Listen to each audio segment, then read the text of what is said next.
Hey everybody, my name is Lindsay Quick, and this is a little bit about me. I'm a child of the 90s, a former band geek, a horseback rider, art teacher, Twitch streamer, Harry Potter lover, who is also an avid rock climber, and a mom. While I always loved creating art ever since I was a little child, I didn't really start my full blown art career until I attended Virginia Commonwealth University.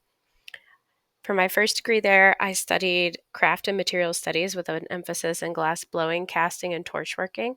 And I returned for a second degree in art education when I realized that I wanted to pursue teaching as my career. It was during my time at VCU that I discovered finding meaning through material use. My professors would give the most off the wall assignments, like here's a box of hefty black trash bags and a hair straightener, make an inflatable sculpture.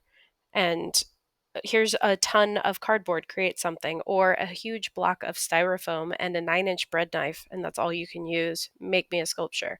And it was through this process and through these struggles that I really found my process.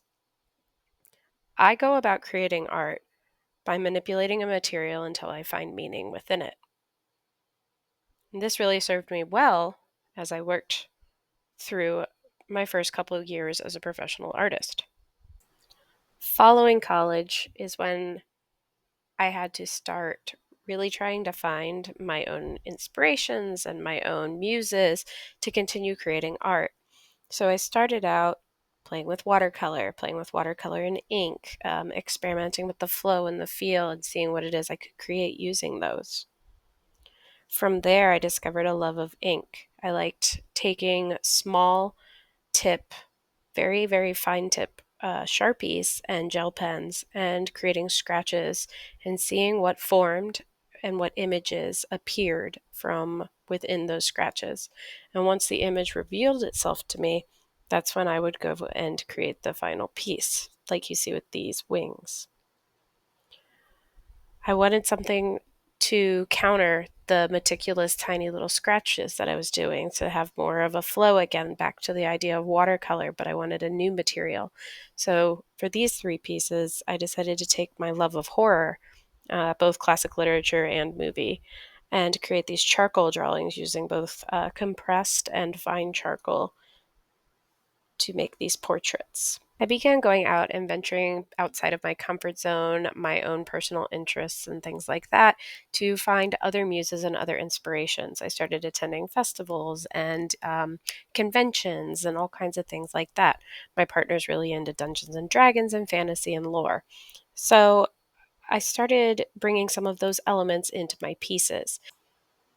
My process became very scratched based. I would take the foundational materials such as pencil or paint or ink, depending whatever was my base layer, and I would scribble. Sometimes without looking, sometimes while looking, sometimes I would have somebody else scribble for me, and then from that I would create an image out of the scribbles that were within, such as dragons and koi fish and fairy lands, bumblebees, things like that. And most of my work was still fantastical based, but it was also completely improvised based on the marks that were made before I began. During lockdown and COVID, I ended up moving in with my in laws, and to prevent any major messy materials getting all over their home while we stayed with them, I switched to digital art and I took a couple courses online, nothing official or anything like that, and learned how to do some basic illustration as well as animation. In the last couple years, my artwork has become very situational, either related directly to something that someone asks me to make or one of my lordoms that I'm into, such as Harry Potter or a video game that I've been playing. And most of my work has been Sharpie ink or a combination of Sharpie ink and Prismacolor pencil, just because of the availability of the materials that I have on hand. Enter Fearless Art Making. This course has really helped me take the processes and the ideas that I have and bring them to life. starting with the video game challenge, I didn't know how to iterate. I knew how to scratch and I knew how to like come up with concepts in an improvised way, but I didn't know how to connect those ideas along the way as they grew.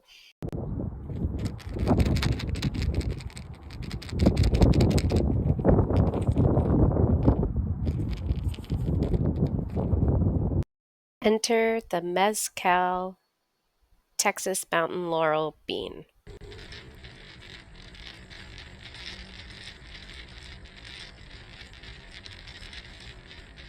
This project was altering to the way that I think and the way that I go about creating. I didn't know that going on a nature walk and finding something that I thought was cool and sounded interesting, I really enjoyed the sound of it when I shook it, the feel of it in my hand, and the different layers within, but I didn't know the journey that this little pod would take me on. The requirement to use multiple different materials really, really spoke to me. It really, really spoke to my process because then I was able to find a material that I wanted to use in the moment and then make it work. Whereas other times, my iteration dictated what the material was going to be. For the first one, the first week, I can't believe that I started with these beads, making just literal representations of the different layers of the pod, and somehow ended up traveling all the way through to blood in the water. And then the next week, I started with these snake scales and the concept of venom and poison and things like that, and somehow followed that trail of thought all the way to feminism.